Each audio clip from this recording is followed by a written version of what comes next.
A ideia inicial do estudo foi tentar caracterizar a percepção de felicidade nas escolas, quer de alunos, quer de professores. Portanto, nós focamos em dois tipos de intervenientes nas escolas, nomeadamente alunos e professores. Por outro lado, aferir também a influência dos contextos e de algumas variáveis sociodemográficas na felicidade e no bem-estar dos alunos.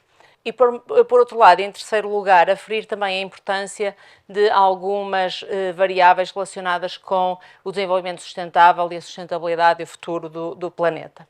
Isto no imediato, no longo prazo, pretendemos criar um observatório e, portanto, repetir este estudo ao longo do tempo, no sentido de tentar comparar depois resultados de forma longitudinal. Portanto, neste momento, o que trazemos aqui é uma fotografia da felicidade nas escolas, dos alunos e dos professores, nomeadamente num período que mediou entre novembro de 2022 e janeiro, mais ou menos, portanto, são resultados relativamente recentes. Já se falou das instituições envolvidas, eu gostava só de referir as duas colegas que não estão aqui e que são da Faculdade de Educação e Psicologia da Católica, a Luísa Mota Ribeiro e a Rosário Serrão, que já colaboram comigo e com a Leia há algum tempo, não só neste estudo, mas também num estudo prévio que nós fizemos sobre a missão das escolas. O objetivo nestes 5 minutos, que deve ser o que me resta, é essencialmente falar-vos um bocadinho o que é que foram os instrumentos que nós utilizamos, porque depois aquilo que nós vamos fazer na discussão é essencialmente discutir os resultados. Portanto, eu não vou focar tanto nos resultados, mas mais naquilo que é prévio aos resultados e que eu acho que é importante para estarmos todos na mesma página quando falarmos de bem-estar, quando falarmos de bem-estar geral, quando falarmos de bem-estar na escola, percebermos basicamente de que é que estamos a falar. Mas muitas das questões que nós colocamos, na realidade, já tinham sido feitas noutras escalas, como o Pemberton Index, muitos estudos da Gallup, que têm, na realidade, o World Happiness Report, e, portanto, com base neste tipo de estudos, nós fomos buscar questões para colocar também aos alunos e aos professores. Portanto, só então dizer-vos o que é que são estas escalas que nós construímos na nossa análise e o que é que elas implicam. Portanto, na realidade, nós temos várias escalas. Hoje só vamos falar de duas, mas na realidade, para nós, a felicidade é o conjunto de 3 escalas. E quando eu falo de escalas, estou a falar num conjunto de perguntas que foram colocadas aos professores e aos alunos e que nós, de certa forma, calculamos um indicador que agrega todas as respostas que foram dadas a estas perguntas. Bem-estar geral, perguntamos aos alunos e aos professores coisas como: sinto energia, sinto-me motivado para cumprir as minhas tarefas, acredito que a vida é útil e valiosa e por aí fora. Portanto, não só estas questões, mas tudo nesta lógica. Importante perceberem que nós colocamos as mesmas questões aos alunos e aos professores e, portanto, pela primeira vez nós temos aqui a possibilidade de fazer comparações entre alunos e professores e eu acho que essa é uma das questões inovadoras neste estudo. Depois, o bem-estar, obviamente, pode ser fora do contexto, pode ser o bem-estar geral, que foi assim que nós lhe chamamos, ou também o bem-estar em contexto escolar. E, portanto, é esse que chamamos bem-estar na escola. Onde as questões que nós colocamos são questões que têm mais a ver com a escola, nomeadamente tenho pessoas que se preocupam comigo na escola, tenho um superior hierárquico que me entusiasma de certa forma, ou se eu estiver com problemas há pessoas que me ajudam a resolvê-los e por aí fora. Um terceiro construto é o da esperança, que nós não vamos abordar aqui porque achamos que isto depois fica demasiado denso, portanto, como referimos, neste momento nós ainda só temos os resultados preliminares, portanto, isto vai ser um estudo, portanto, vamos transformar, vamos fazer mais análise aos dados, escrever alguns artigos que ainda não estão escritos também e fazer aqui mais análise. Portanto, o conceito terceiro é a esperança, que é: consigo pensar em várias formas de obter bons resultados no meu trabalho, tenho um grande futuro à minha frente, no caso dos alunos, sinto que vou conseguir terminar o secundário, assim uma coisa desse género. Portanto, tínhamos aqui várias questões que estão relacionadas com a esperança, nomeadamente a esperança num futuro melhor. Temos ainda questões que são muito interessantes, que são as questões que no Gallup, o Gallup é a entidade que faz o World Happiness Report, e eles têm uma escala que é uma escala que tem sido usada mundialmente, que é a Country Ladder. Neste caso, é uma pergunta apenas, e é uma pergunta muito simples. Imagina uma escada com degraus de 0 a 10. O topo da escala representa a melhor vida possível e a base da escala a pior. E, portanto, onde é que se situa nessa escada, de certa forma? E, portanto, onde se situa hoje e onde é que espera situar-se daqui a 5 anos? Estas questões são muito interessantes porque permitem comparações. Por exemplo, no PISA eles também fazem esta questão. E, portanto, nós conseguimos, fazem esta, há uma coisa que é o Better Life Index da OCDE, que também fazem esta questão. E, portanto, permite-nos, de certa forma, contextualizar os resultados que nós obtivemos à luz de outros resultados também internacionais. Depois, temos aqui as escalas, ou aquilo que nós, por hipótese, colocamos que podia influenciar a felicidade e o bem-estar dos alunos. Nomeadamente tudo o que são variáveis sociodemográficas, que nós vamos abordar na discussão, género, idade, o tipo de escola e por aí fora, portanto, que podem ter impacto no bem-estar. O desempenho dos alunos, que nós não tivemos uma forma de aferir de forma objetiva, portanto, não temos notas de exames. Aquilo que temos é aquilo que os alunos reportaram como sendo se têm boas notas, más notas a um conjunto de disciplinas. Uma escala que tem a ver com regulação emocional, portanto, saber se o aluno consegue, o aluno e o professor, porque fizemos a mesma coisa aos dois, obviamente o desempenho não tinha para o professor, só temos para o aluno. Na regulação emocional, sim. Quando estou zangado, chateado, sou bom a gerir as emoções, consigo, quando discordo, consigo referir ou encontrar soluções para os problemas e por aí fora. E depois um aspecto muito importante que nós analisamos, que foi os climas. Tentar perceber em que medida é que o clima que rodeia o aluno e que rodeia o professor influencia o seu bem-estar. E neste clima nós pensamos em 3 entidades do clima, que foi, para os alunos pensamos nos professores, na família e nos colegas. E para os professores pensamos na família e nos colegas também e nos alunos. E depois o construto relacionado com a sustentabilidade e ambiente que já referimos, tinha a ver com as preocupações com o futuro, se as pessoas estão preocupadas, se reciclam e por aí fora. Já devo estar muito próximo do fim, portanto eu acho que não vou para as conclusões, vou só dizer-vos, tivemos 5.038 professores, essencialmente do sexo feminino, porque o género feminino domina nos professores, importante referir, a distribuição geográfica é muito boa e muito próxima daquilo que é a realidade da população portuguesa no que diz respeito à forma como os professores se distribuem pelo país. No caso dos alunos, tivemos 3.130 alunos de vários ciclos de ensino, neste caso, obviamente, mais ou menos metade rapazes e metade raparigas. Temos aqui um problema geográfico. E o problema geográfico há uma sobre-representação do Norte e há uma sobre-representação de escolas privadas. Pronto. Portanto, a escola dos a amostra dos professores bastante representativa, a dos alunos um bocadinho menos.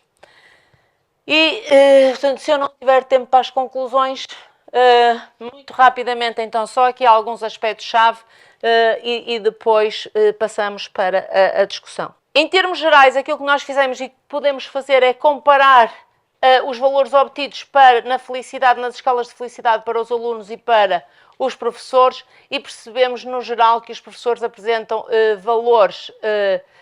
não, desculpem, aqui, professores e alunos, os professores com valores inferiores na esperança, inferiores no bem-estar geral e inferiores no bem-estar na escola do que os alunos. E estas diferenças, do ponto de vista estatístico, não são devidas ao acaso, mas são, de facto, relevantes.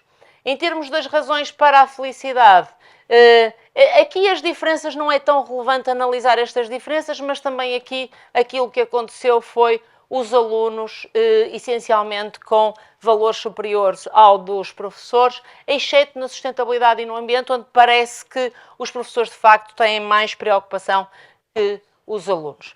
Muito interessante isto, que é a tal Country Ladder, ok? que nos mostra essencialmente que também naquela escada de bem-estar que vai de 0 a 10, os alunos estão com valores próximos de 7,10, os professores com valores aqui na ordem dos 6,39.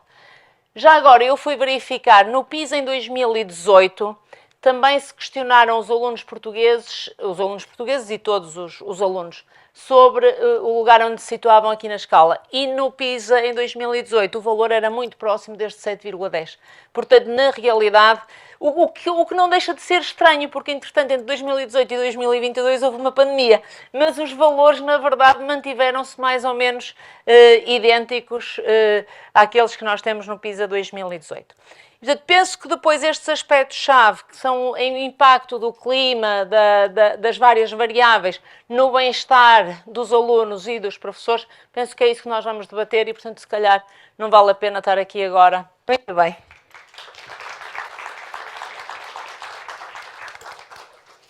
Queria cumprimentar-vos, queria agradecer em nome da Escola Amiga, da Confap e da Lei Educação o facto de estarem aqui e naturalmente queria agradecer muito às minhas colegas por causa deste estudo, que é um estudo que eu acho muito interessante e vamos já tentar ver porquê. Deixem-me só situar-vos em 2 minutos em relação àquilo que é a Escola Amiga, porque senão quase parecia mal. A Escola Amiga da Criança é uma iniciativa da Confap, na altura presidida pelo Jorge Ascensão, e com o apoio desde a primeira hora da Lei de Educação, um apoio muito dedicado e muito envolvido da Lei de Educação, e que começou por ser uma espécie de certificação, entre aspas, das escolas à margem dos rankings dos exames.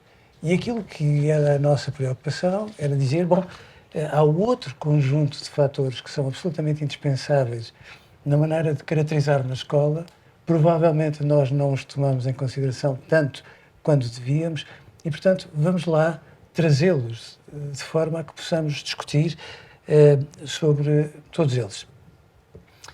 Todos os anos, as escolas, com o apoio das respectivas direções, mas com o envolvimento, sobretudo, dos professores, apresentam, e com o apoio dos pais, devo dizer que em alguns projetos o apoio implicadíssimo dos pais, todos os anos chegam-nos muitas candidaturas, vamos para a semana apresentar os resultados da 6ª edição, e devo dizer-vos que até agora nós estamos com 23.000 e alguns projetos apresentados, o que é uma coisa absolutamente notável, por uma razão simples, porque são projetos que vêm do jardim de infância ao secundário, às escolas portuguesas espalhadas por todo o mundo, ao ensino técnico ou profissional, porque são projetos que nascem dos professores de uma forma rigorosamente apaixonada. Eu costumo dizer que estes projetos são a prova de vida do amor dos professores pela escola, porque fazem-no em part-time, em voluntariado, à margem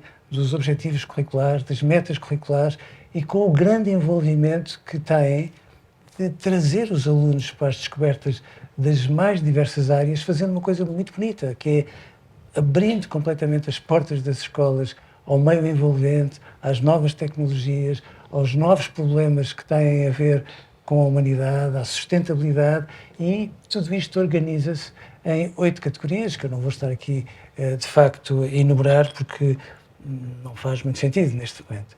A ideia é tão simplesmente esta, é nós termos a noção de que, de cada vez que fazemos uma entrega dos selos de Escola Amiga da Criança, e acreditem que em todo Portugal são momentos muito intensos, onde se juntam centenas de pessoas, é inacreditável, mas é verdade, centenas de pessoas, e a nossa ideia era fazer um bocadinho como na bandeira azul em relação às praias. Bom, as escolas, quando terem à porta um selo Escola Amiga da Criança, eu devo dizer-vos, coisa que as escolas fazem com todo o rigor, para que os pais, quando estão à procura de uma escola que querem para os seus filhos, não estejam só centrados nos desempenhos escolares, na maneira como, no fundo, se presta todo o conjunto de cuidados em relação à educação, mas também estejam muito empenhados noutras áreas da educação que são basicamente fundamentais para os seus filhos. A nossa ideia é tão simples quanto esta. Nós temos muita esperança que melhor escola não signifique menos infância. E nos últimos tempos, porventura, por implicação de todos nós, tem representado um pouco isso. Surgiu a ideia então de, nesta dinâmica da Confab Qual é a Educação, trazermos um outro indicador e, mais uma vez, a doutora Conceição apanhou-a com ambas as mãos, que era, vamos lá falar de felicidade, um pouco na sequência daquilo que passou a ser, aquela variação que a partir de 2011 passou a ser assumida pela Assembleia das Nações Unidas, quando disse, pronto, além do produto interno bruto, vamos tentar perceber a felicidade interna bruta de cada país, no sentido de percebermos um outro conjunto de fatores que são fundamentais para que os povos se sintam felizes. Esses indicadores são indicadores anuais. Nós fizemos este levantamento numa conjuntura muito difícil, porque houve a pandemia, 2 confinamentos, houve as recuperações curriculares muito complexas, um clima no contexto da educação muito difícil. Já agora, em relação aos adolescentes, só se fala de crise ambiental, de crise financeira, de crise...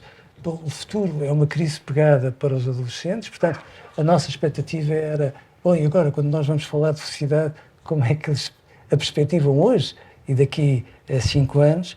E já agora, o que não é um pormenor mais insignificante, é muito curioso que nestes últimos anos, neste último triênio, nomeadamente, a felicidade dos portugueses tem vindo progressivamente a cair, tomando em consideração a comparação com 150 países que estão também neste tipo de estudos.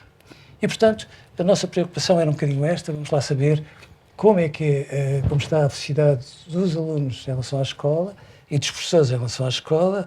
A doutora Conceição disse de uma maneira muito clara, professores mais felizes ensinam melhor, parece-me que é de bom senso, mas é rigorosamente verdade, e alunos mais felizes, naturalmente, aprendem com mais facilidade e, obviamente, têm um rendimento que os faz, por seu lado, sentirem-se mais felizes. E aqui era uma equação muito complexa, porque aquilo que nós hoje temos, todos os dias, são crianças que trabalham das 8 às 8, todos os dias, que trabalham 5 dias por semana, com trabalhos de casa entre o banho e o jantar e os pais invariavelmente à beira de um ataque de nervos, com muitas explicações, passou a ser razoavelmente vulgar, ao sábado, e com estudo em relação aos testes da semana seguinte ao domingo, e portanto as crianças trabalham 7 dias por semana para a escola, e portanto estes condimentos acabam por ser muito preocupantes para nós quando nós, pegando naquela ideia inicial, nos perguntamos, mas será que apesar de tudo eles vivem a escola com felicidade ou, pelo contrário, o que é que está a acontecer para que eles se relacionem com ela? Nós temos, de facto, crianças hiperestimuladas, temos pais dedicadíssimos, mas muito hiperativos, e, portanto, é um cocktail tão complexo que, quando nós partimos para tudo isto, só mesmo num estudo exploratório, com uma ideia, é que se nós conseguirmos ter índices anuais que possam relacionar muitos mais dados, os desempenhos escolares de cada aluno ou de cada escola relacionados com os índices de felicidade que têm, a mobilidade dos professores e tudo mais, em relação ao modo como se envolvem no ensino. E, portanto, estes fatores podem ser tão interessantes e tão impactantes que, ao mesmo tempo, é quase com um desassossego que nós ansiamos pelo ano a seguir, para vermos os resultados que lá vêm. E, portanto, para mim é um privilégio estar ao pé de pessoas que eu conheço há muitos anos, nomeadamente a Helena e a Margarida. Eu, como sabem, tenho 34 anos, mas somos amigos há 150 e, portanto, é um privilégio imenso. Ainda por cima, tão bem acompanhados esta vez. Vou começar por si. Tinha que ser, desculpe. Não, por mim. Claro. Não podia deixar de ser por respeito a todo o trabalho que fez, foi muito clara a dizer que as crianças mais felizes aprendem melhor. E eu agora até pareço um jornalista, não quero ser. A questão põe-se como é que, partindo deste pressuposto e partindo destes resultados, que já vamos ver melhor, são curiosíssimos, como é que nós podemos dar gás à felicidade nas escolas? Essa eu penso que é a pergunta, é uma pergunta difícil, mas acho que o nosso estudo mostra aqui algumas coisas que são relevantes para melhorar a felicidade. E aquilo que é importante e que ressalta aqui são as questões do clima. E, portanto, de facto, é possível melhorar a felicidade nas escolas através de uma melhoria dos climas da escola. Por exemplo, no caso dos alunos, ficou claríssimo que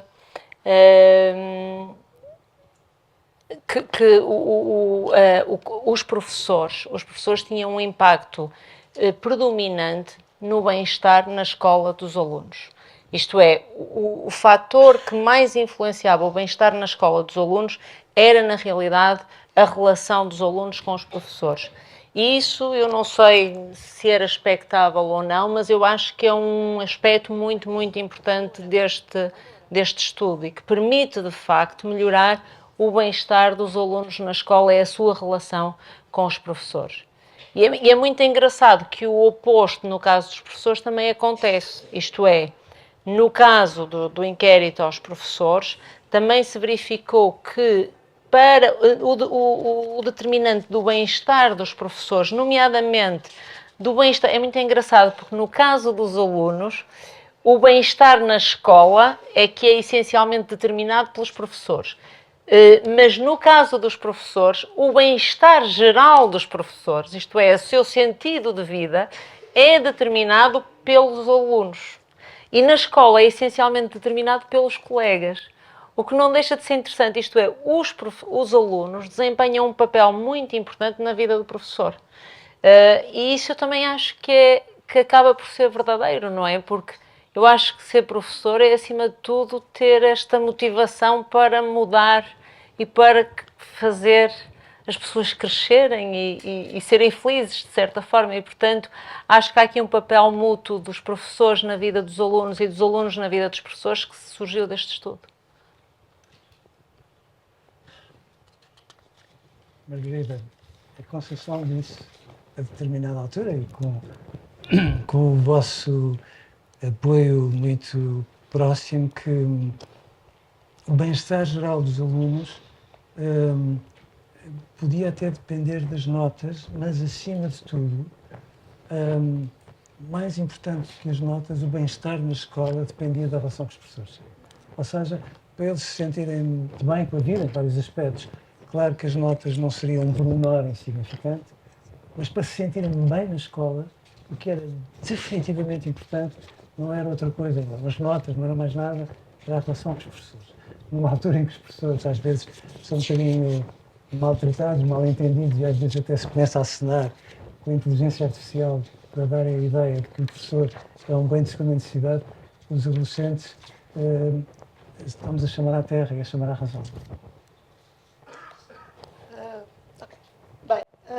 Uma das coisas que eu acho importante neste estudo e noutros estudos que têm surgido ultimamente é que finalmente parece que tivemos uma espécie de evolução civilizacional e nas escolas deixámos de achar.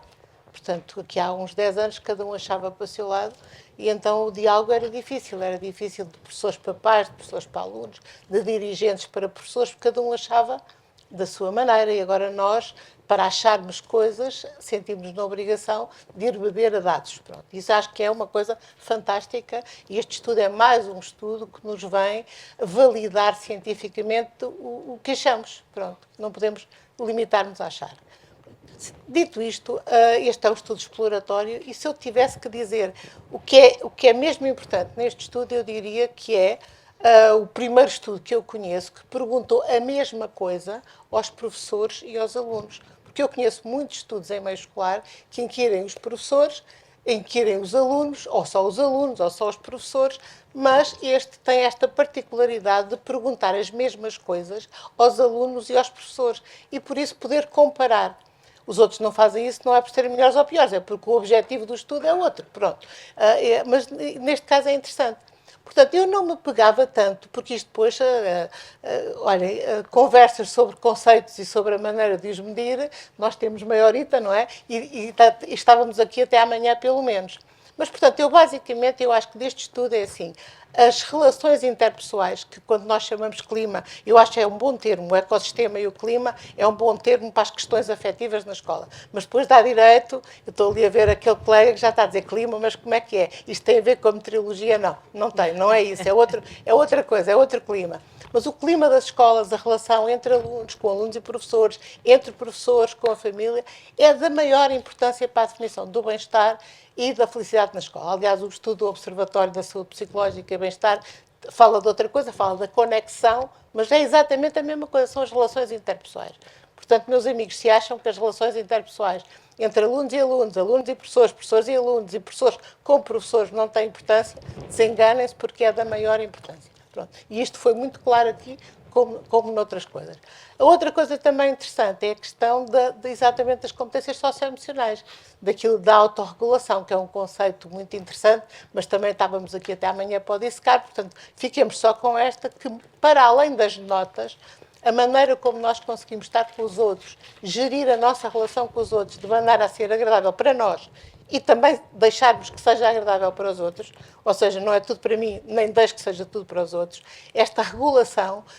Isto que eu às vezes zango-me quando tenho que me zangar, mas não tenho que estar sempre zangado, posso fazer outras coisas, esta questão é da maior importância. E se eu tivesse que, ou seja, se eu tivesse que escolher o que é que eu gostava que os senhores levassem para casa, é esta questão, a importância das relações entre as pessoas, na escola como fora dela, mas neste caso na escola, e a importância da autorregulação e das emoções e na capacidade de gerirmos as nossas emoções uns com os outros. Pronto, isto aqui é importante. Depois as outras coisinhas são pormenores.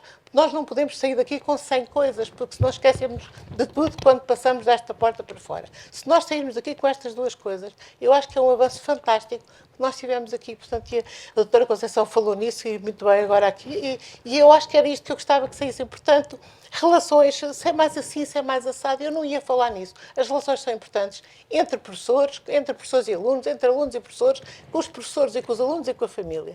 E isto saiu muito claro deste estudo, e isto é verdade tanto para professores como para os alunos. Não fizemos aos pais, mas agora está ali o senhor diretor que não me deixa mentir, vamos fazer aos pais agora já em março, não é? Pronto, mas de qualquer maneira, e eu acho que isto é fantástico, não é a nossa opinião, os nossos dados deram-nos isto. E, portanto, isto eu chamaria investigação, chamaria ciência, não chamaria o que é que nós achamos e viemos para aqui dizer aos senhores. Eu sei que não respondi à pergunta, mas eu tinha isto para dizer, eu acho que era... Mas eu estou habituado. Helena, os rapazes e as raparigas não são milimetricamente iguais na maneira como manifestam um bem-estar geral e bem-estar na escola. Os rapazes revelam mais bem-estar geral e menos bem-estar na escola, e às vezes todos nós nos conversamos por aí e nos perguntamos até que ponto é que as escolas não estão mais sintonizadas, se é legítimo pormos as coisas assim, para um tipo de funcionamento mais próximo das raparigas do que propriamente dos rapazes. Muito boa tarde a todos. É extraordinário. É um privilégio e uma alegria estarmos aqui a fazer um estudo com estas características em Portugal e, no fundo, alinharmos com aquilo que são tendências internacionais muito claras neste momento, de pôr o bem-estar e a felicidade como uma métrica essencial do desenvolvimento das nações e das pessoas, dos sistemas humanos.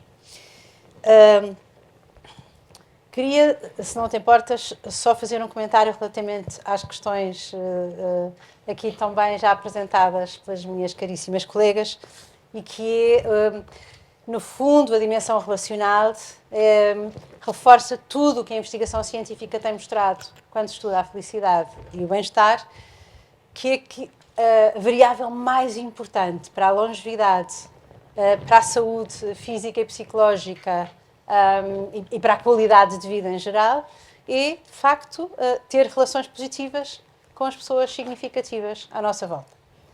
Portanto, de novo, aqui temos a oportunidade, não é, de reforçar ver reforçado este aspecto, que se calhar também nos ajuda a repensar a dimensão de sucesso.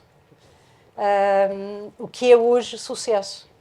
Pensando a escola como uma organização que foi, se calhar nos últimos anos, cada vez mais compreendida, entendida como um sistema para preparar para o mercado de trabalho, que as condições atuais, nomeadamente da imprevisibilidade relativamente aos empregos do futuro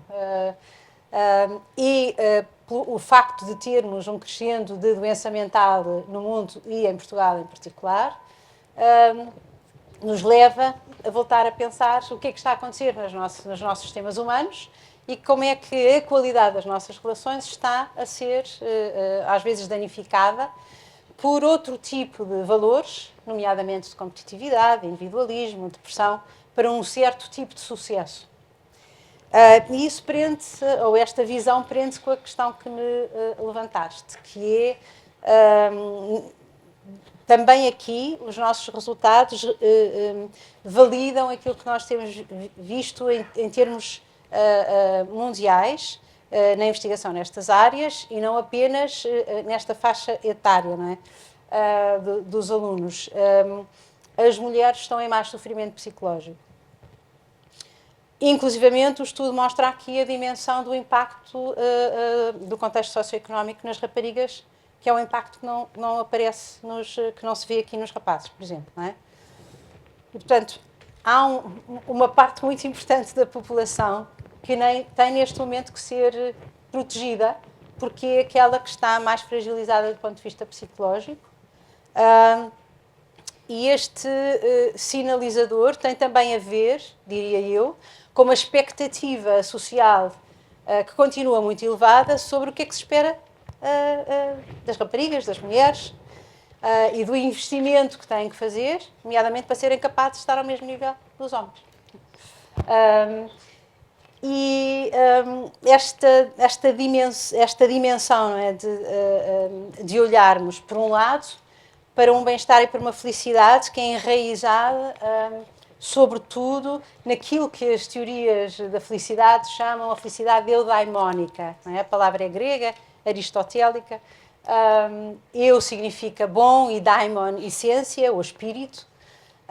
E o Aristóteles defendia que a felicidade é a nossa capacidade de pôr em prática as nossas virtudes enquanto contributivas para o bem comum, se quisermos assim. Portanto, sermos capazes de ter em nós a consciência daquilo que fazemos melhor e depois de ir para além da experiência individual e transmutá-la, não é? Como uma riqueza e um valor e um dom para melhorar o âmbito coletivo. E muitos dos modelos que hoje trazem para a escola estas temáticas vêm exatamente valorizar esta dimensão em detrimento de uma perspectiva mais centrada no déficit, na falha, na incapacidade. E, portanto, se tivermos um modelo de escola hiper vocacionado para o resultado, para o desempenho, as raparigas hoje estão, à partida, mais fragilizadas por causa desta expectativa social e, simultaneamente, estamos a silenciar aquilo que parece ser fundamental para uma felicidade que poderíamos chamar de felicidade pública, não apenas a individual, mas aquela que é também de contribuição coletiva e que advém de sermos capazes de ajudar a identificar, ou da escola ser um espaço que identifica essa virtuosidade, essas forças, esse potencial de cada um. Não sei se consegui fazer Sim. aqui esta ponte, não é? Mas se eu, rapariga, considero que tenho que me esforçar muito mais para ser capaz de ter aquilo que a sociedade espera de mim. E, portanto, estudo muito, esforço-me imenso, estou muito focada nos resultados. E se temos um sistema relacional muito orientado para o julgamento ou para continuarmos a apontar ou a considerar que a aprendizagem é sobretudo dizer o que é que não estamos a fazer bem e não a ideia de que sair da escola a saber aquilo que eu sou melhor deveria ser o ideal do próprio sistema, não é? Então, esta visão de uma felicidade que simultaneamente tem a dimensão, como a Margarida dizia tão bem, não é? Da perspectiva da regulação emocional. Como é que eu consigo gerir a minha própria experiência e vivência daquilo que é a minha vida interior, a minha capacidade de pensar com otimismo, com esperança, de lidar com a frustração, com a zanga, com a raiva, etc. Mas como é que isso depois é transferido, não é, para um coletivo? E, ao mesmo tempo, como é que gerimos expectativas que estão muito marcadas hoje por questões de género? Depois vamos às questões socioeconómicas. E quando nós tomamos em consideração estes resultados, aquilo que nos parece é que, aquilo que nos trazem, é que o desempenho dos alunos e o seu contexto socioeconómico não parecem ser fatores que interfiram com o bem-estar que eles manifestam na escola. A escola está a conseguir ser igual para todos, a tratar todos por igual.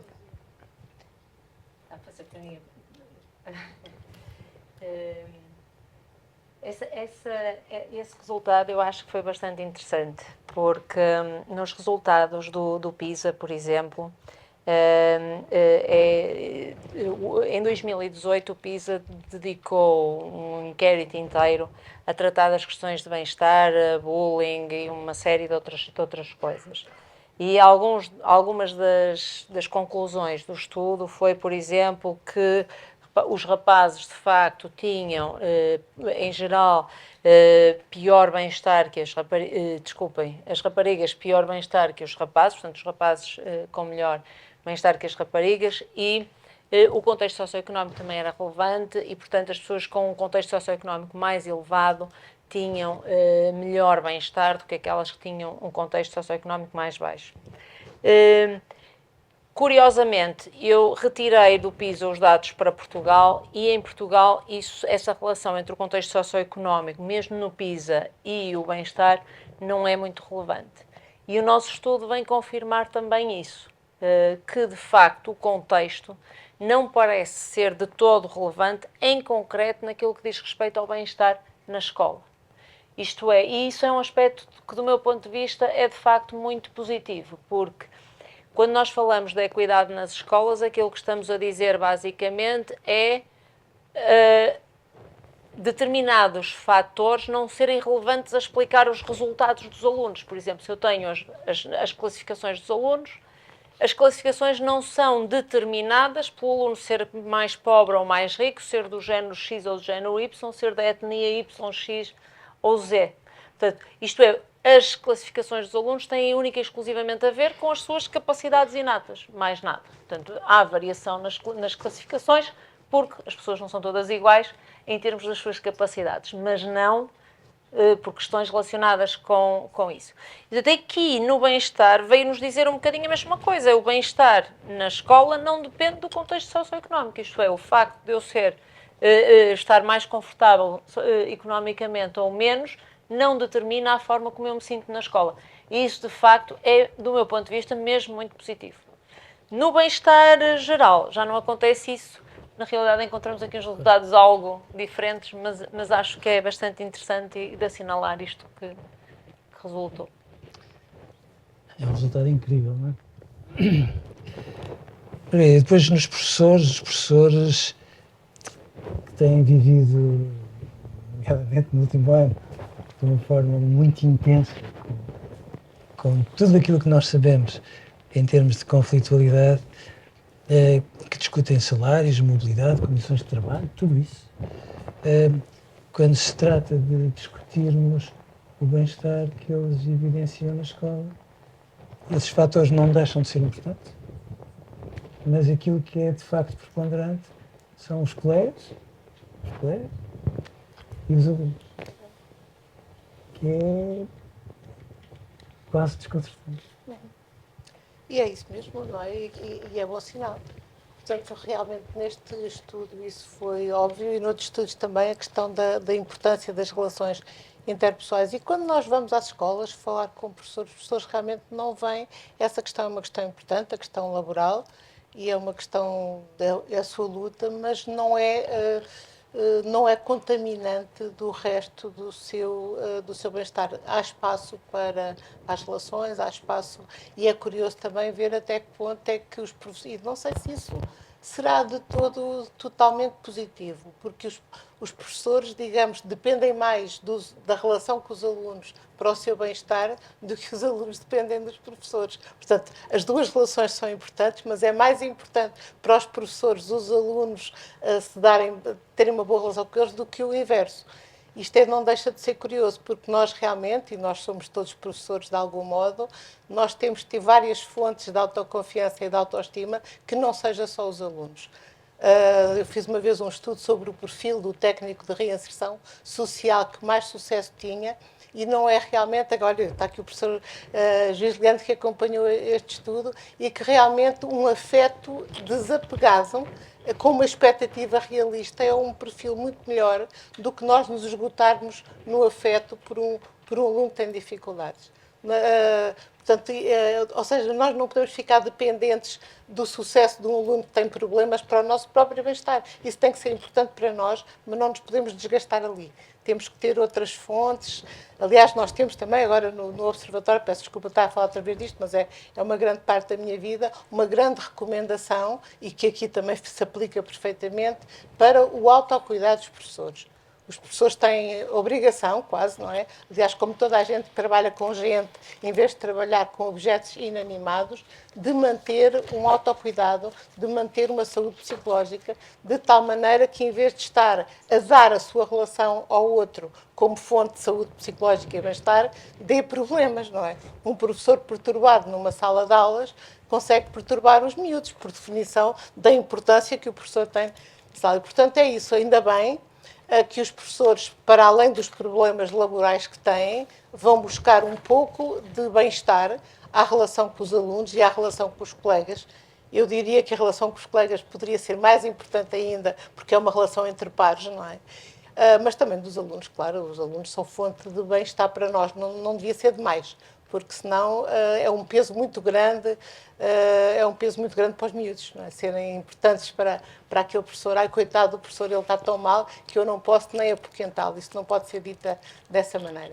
Mas pronto, uma vez mais, as relações são importantes e é evidente, saímos de uma pandemia que perturbou muito toda a gente, e isso também metade dos professores, não é? Metade dos professores ficaram de algum modo alterados, mas agora é tempo de virar a página e de pensar. Estávamos há bocadinho a falar do Estatuto Socioeconómico. Pensar em saúde pública, nós dizemos sempre que temos que pensar em coisas que sejam mutáveis. Não vale a pena estar a chover no molhado e portanto, é evidente que o que sai daqui são coisas que nós podemos, não é facilmente, mas podemos mudar, podemos criar um clima da escola, um clima de paz, não é? Como temos aqui a colega da Cátedra da Paz, não é? Mas, portanto, um clima de paz, um clima de crescimento mútuo, um clima em que o sucesso do outro é o meu e eu não tenho que me sentir irritado por outra pessoa estar a ser capaz de fazer uma coisa.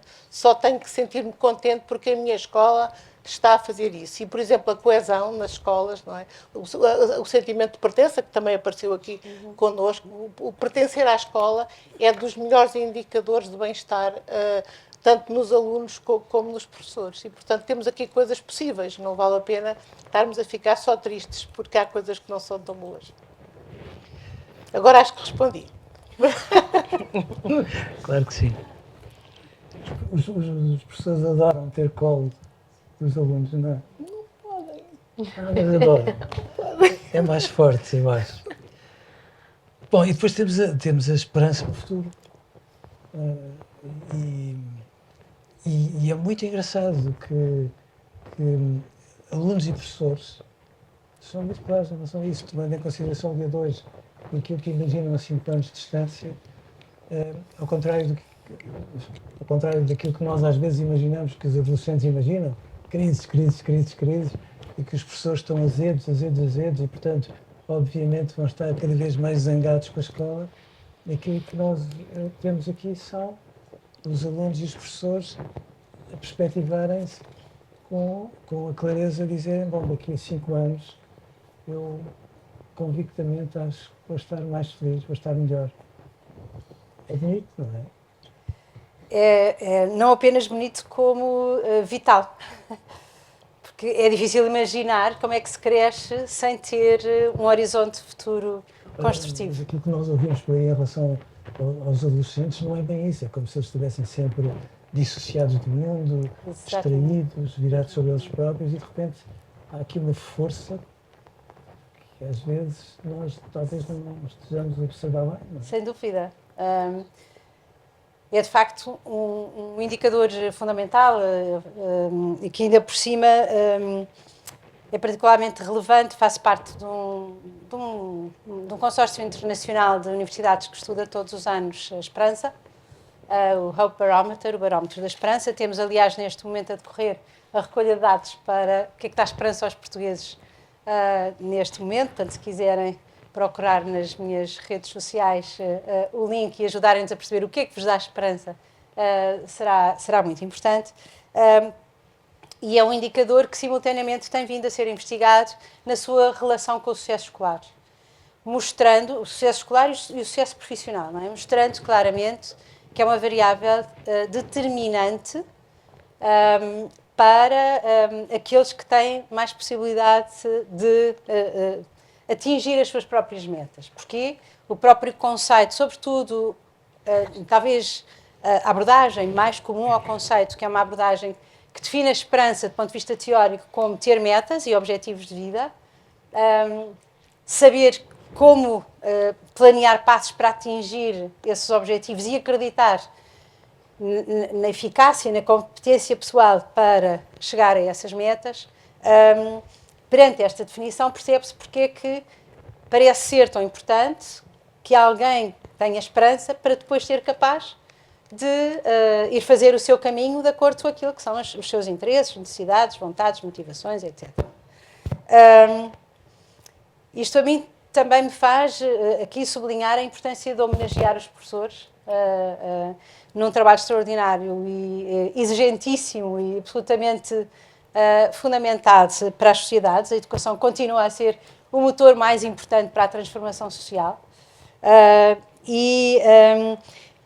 E também lembrar que estas temáticas, o bem-estar, a felicidade, a esperança, têm uma dimensão protetora relativamente à doença mental. Ou seja, se nós formos mais competentes na nossa capacidade de saber como é que podemos viver vidas com maior bem-estar, isso ensina-se. Nós criámos um programa acreditado para professores durante a pandemia e já fizemos várias edições do curso só com o objetivo de levar aos professores a ciência da felicidade e da paz, porque elas se interligam de forma muito clara, e depois entregar um manual para eles poderem desenvolver isto nas salas de aula com os seus alunos.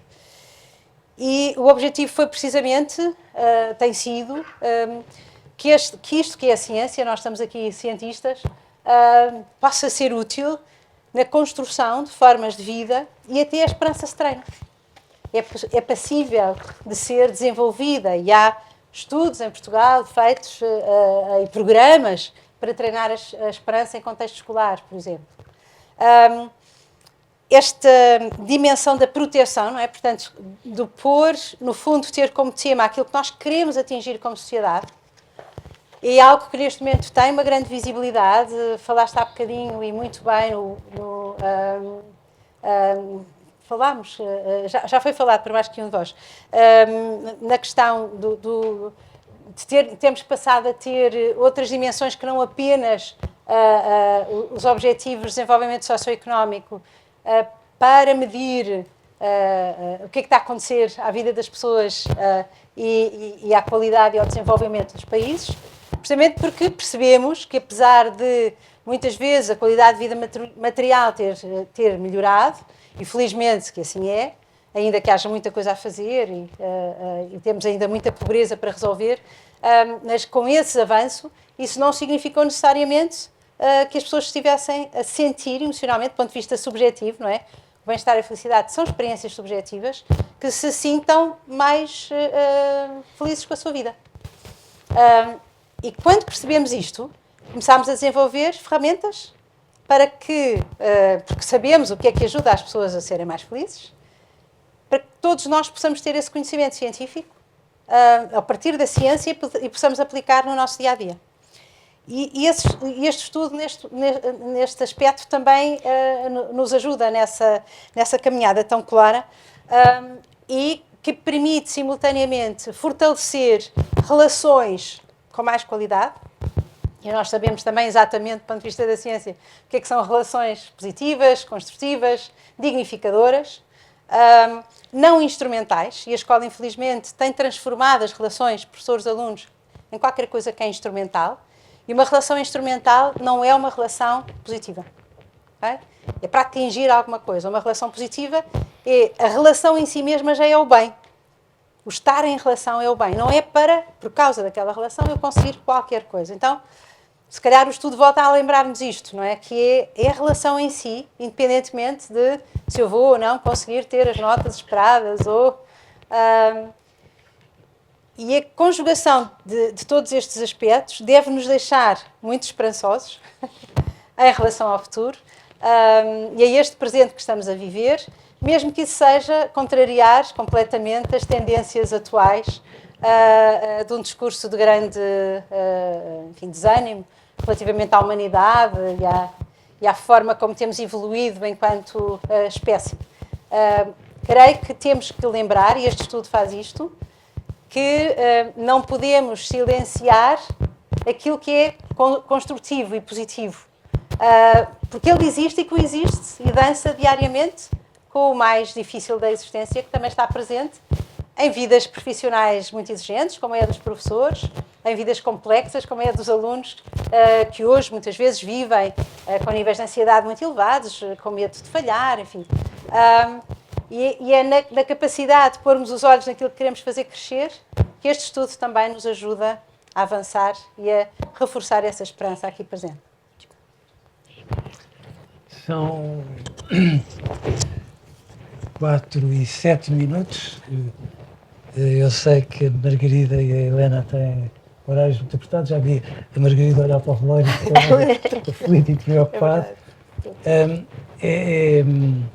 É quase com um mal-estar que não continuamos a conversar sobre todos estes dados, porque eles são tão incríveis e são tão minuciosos e tão impactantes, mas acima de tudo eu também acho que fica o desafio depois de pegarmos nos artigos que vêm a seguir a este estudo e podermos esgravatar à procura de respostas e de pistas.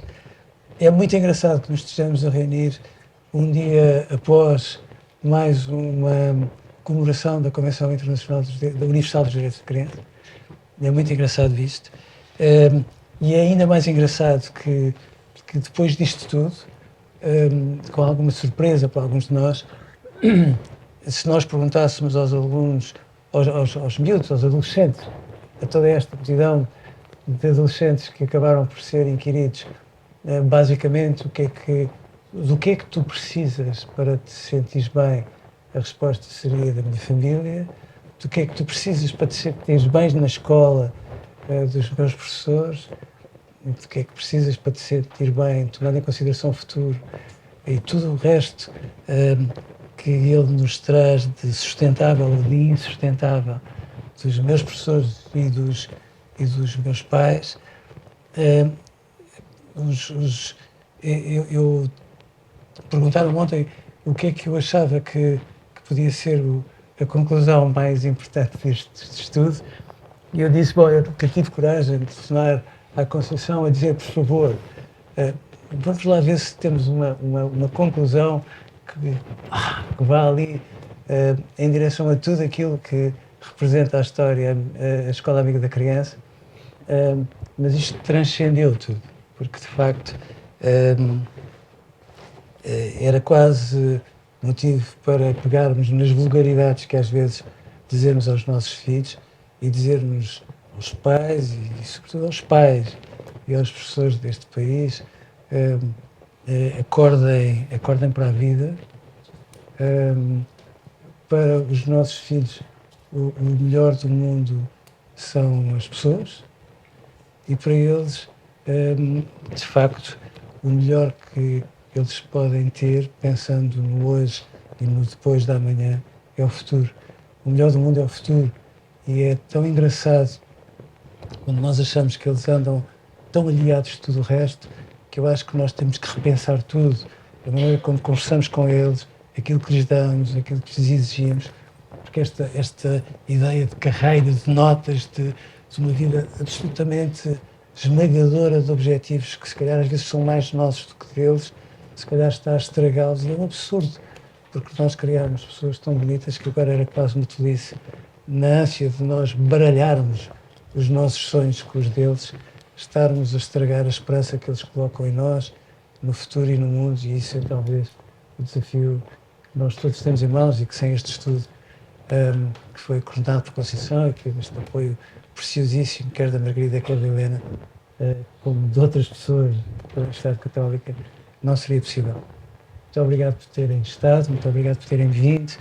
Temos esperança que, à medida que haja um novo estudo, com novos desenvolvimentos, um ano atrás do outro, seja possível estarmos aqui de novo a conversar, de maneira a pensarmos tudo o resto que temos que fazer pela escola, pelas famílias e pelo futuro. Muito obrigado e boa tarde.